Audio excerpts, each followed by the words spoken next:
Et Gauthier Rybinski est avec nous. Bonjour Gauthier. Bonjour Julien. Honnêtement, c'est un coup d'État. Oui, c'est un coup d'État. D'ailleurs, le général Al-Burhan l'explique.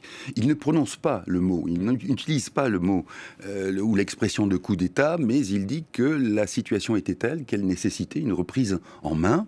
C'est une reprise en main qui était à la fois attendue et difficile à prévoir parce que, si vous voulez, à l'échelon des militants, c'est-à-dire aussi bien ceux qui sont en faveur du pouvoir militaire que ceux qui sont en faveur du pouvoir civil, avaient tenté jusque-là, vous en souvenez, de s'éviter, même quand il y avait des manifestations communes, concomitantes, ils avaient tenter de s'éviter, de faire en sorte qu'il n'y ait pas de violence.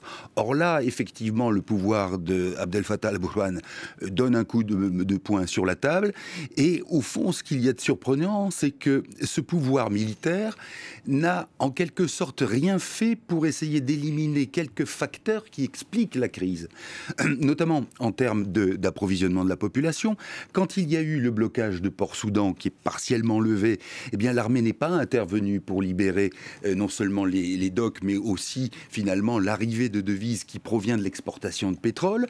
Et en quelque sorte, il y a eu cette volonté de la part de l'armée et de Al-Burhan de laisser pourrir une situation de sorte qu'aujourd'hui, eh bien effectivement, elle apparaît comme étant inextricable et nécessitant, selon l'armée, une intervention dure. L'Égypte, à l'instant, Gauthier appelle à la retenue, les deux parties à la retenue. On connaît la proximité du maréchal Al-Sisi avec le général Bourhan. Quel est l'intérêt de l'Égypte dans cette histoire ?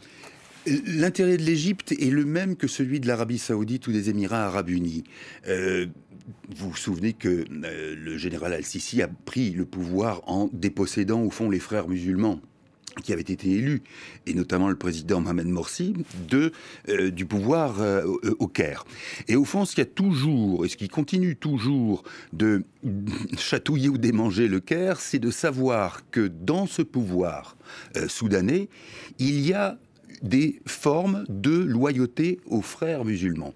Vous savez que tout le pouvoir d'Omar el-Béchir, pendant des décennies, a consisté à mélanger à la fois l'armée et un esprit islamique, qui était, si vous voulez, à l'inverse de ce que pouvait être, par exemple, la Tunisie, où l'on professait la laïcité, et de l'autre côté, il y avait comme opposition les islamistes. Là, ça a été une sorte de syncrétisme entre les deux, et de ce fait-là, l'Arabie Saoudite, l'Égypte et les Émirats Arabes Unis redoutent qu'au fond, il y ait, avec cette prise de pouvoir de militaires, Al-Burhan lui-même a été loyal à Al-Béchir.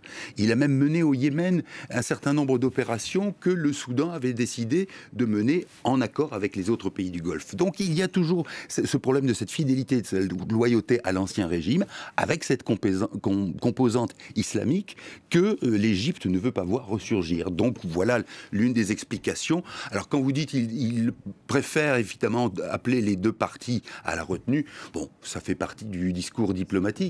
Mais ça ne veut pas dire qu'il y ait finalement pas d'inquiétude de la part des Égyptiens et des Saoudiens à l'égard de ce qui se passe là, même si par ailleurs, et j'en terminerai là, même si par ailleurs, l'Arabie Saoudite comme les Émirats Arabes Unis ne détestent rien de plus que l'instabilité, qu'ils sont toujours prêts finalement à cautionner des régimes autoritaires. Merci beaucoup Gauthier. Les autres réactions, Emmanuel Macron